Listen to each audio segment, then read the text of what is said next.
Ito pa lang yung nabubuo ko. Yan, be careful. Yan, be careful lang. Be careful lang. So, after a few minutes, natapos na natin. Ang purpose lang ng vlog natin is parang kagabi lang din. Magsha-show up lang tayo. Pero this time, explain ko lang ba't ko ginagawa tong vlogs na to, yung videos na to. So, ginagawa ko to not because of views. So, ginagawa ko to just to document myself, kung ano nangyayari sa buhay ko para may mabalikan ako in the future whenever I wanted to check kung ano nangyari before. So, meron tayong na-receive kanina na Lego. Parang siyang Lego. Petit block. Mini block. Violin. So, thank you po sa nagbigay sa atin ito. Actually, last Monday ko pa dapat ito marireceive at mabubuo. Pero, yeah. Ngayon ko lang nakita. So, tingnan natin. And try natin buuin kung maganda ba to. Then, story time tayo. Kung meron man ako makukwento. Check natin to. Buksan natin. And try natin siyang buuin. Then, kapag nabuo na natin, baka maging violinist na tayo. So, ito yung ano niya. Parang dito nakalagay kung ano yung mga parts and kung ilang pieces siya. Wow. Nice one. So, magbubuo tayo ng Lego. Violin to. Pag nabuo ko daw to, magiging marunong na ako mag-violin. So, check natin.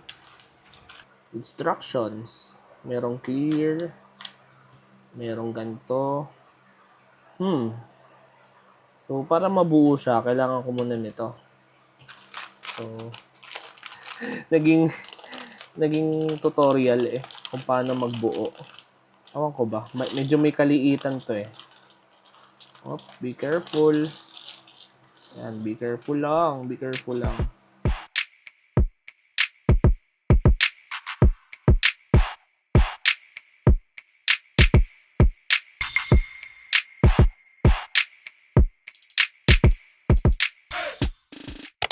Yun, update lang.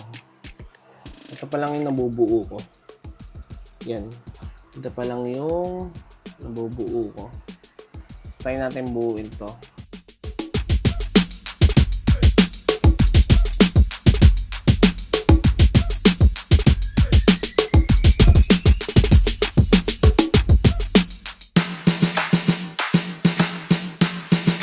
So, after a few minutes, natapos na natin. Nagawa ko na yung violin na nagawa ko na yung violin na Lego blocks or blocks. Medyo nakakalito lang sa una, no? Pero kapag na-gets mo na kung paano gumagana yung mga yung manual, yung pinaka instructions niya, madali lang. Usually kasi kapag may mga manual, 'di ba? Hindi talaga tayo nagre-refer sa manual kapag may mga ginagawa tayo.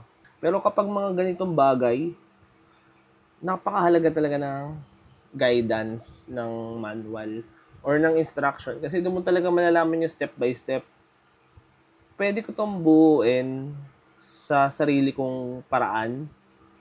Pwede kong unahin tong strings. Pwede kong unahin tong neck. Pero kasi, kung hindi ako magre-refer sa instructions, mahihirapan ako and possible magkamali pa ako. Like kanina, may mga parts ako na nagkamali ako. Meron akong inuna na hindi dapat. And then, ang nangyari, instead na mapabilis ako sa flow, mas napatagal ako kasi kailangan ko palang tanggalin para may mailusot pa ako na isang pyesa. So, ganun ka-important kapag sumusunod tayo sa manual. Pwede nating i-relate to sa Bible na binigyan tayo ni Lord ng instructions, binigyan tayo ng step by step kung ano ba yung dapat nating sundin para magtagumpay tayo sa buhay. Minsan, mahirap palang gumawa ng sarili mong paraan kasi kapag ginawa mo sa sarili mong paraan, minsan nagkakamali and Ang hirap magkamali kapag mga ganitong bagay kasi may step by step talaga siya eh. So, napakalaga mag-refer sa instructions manual. So, sa atin bilang tao, ang manual ng ating buhay is ang Word of God. So, mahirap kapag nagsarili tayo, kapag ginawa natin sa sarili lang nating paraan. So, we are created by God and alam ng Lord kung ano yung mga pieces na meron tayo sa ating buhay. Kailangan natin maniwala at manampalataya sa binigay niya instructions which is ang Word of God. And napansin ko, experience ko nung binubuo ko to, na-realize ko na ang bilis lang pala or ang smooth lang ng flow kapag sinunod ko yung suggestion dun sa manual mismo niya. Kapag sinunod ko yung step by step na process, parang mas mabilis siya kaysa gawin ko siya sa sarili kong paraan. Minsan yung pala may mga prerequisite na positions, may mga prerequisite na pieces para mabuo yung isang part. And then kapag nagkamali ka, kailangan mo pa ulit alisin. Minsan ayun yung nagiging dahilan kung bakit tayo nade-delay or bakit natatagalan tayo sa process or bakit nagkakamali tayo because sinusunod natin yung sarili nating ways. Kaya ako, naniniwala ako, mas alam nung manufacturer kung paano bubuuin to. Kasi sila yung gumawa nito eh. Sila yung nag-invento nito.